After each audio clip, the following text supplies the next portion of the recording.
Director Venu ఆకాశం అనే cinema preview చూశాడు.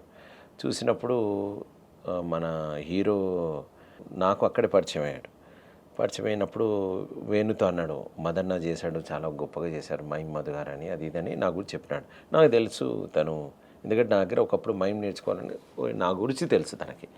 సో అట్లా నేను కూడా అప్రోచ్ కావడం అదే టైంలో, అన్న ఇట్లా ఒక క్యారెక్టర్ ఉంది, బ్రదర్ క్యారెక్టర్, బట్ మన దాంట్లో తాగిన తర్వాత ఏడుస్తుంటారు, ఆ ఒక్క సీన్ మీరు చేస్తారు, నాకు ఆడిషన్ కావాలి, దెన్ అది ఓకే అయితే మనం ఈ క్యారెక్టర్ మీరే చేయాలి అని అన్నాను.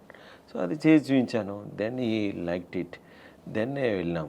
కథలో ఆ సన్నివేశాలన్నీ నాకు, నేను తెలంగాణ వాడినే, హన్మకొండ వరంగల్ నుంచి అనేక చావులను చూశాను చిన్నప్పుడు. అన్నీ నా కళ్ళ ముందు జరిగిన సందర్భాలు అవి. ప్రతి ఇంటిలో తెలంగాణ ఇంటి గడపలో జరిగేటువంటి సందర్భాలే దాంట్లో దర్శకుడు రాసుకున్నవి. సో నాకు చాలా ఈజీ అయింది. అండ్ ఎస్పెషల్లీ నాకేం పెద్ద డైలాగ్స్ ఉండవు, but as a mime artist కావడం వల్ల సో వాళ్ళు పెట్టిన షార్ట్స్కి ఫ్రేమ్కి నాకు ఈజీగా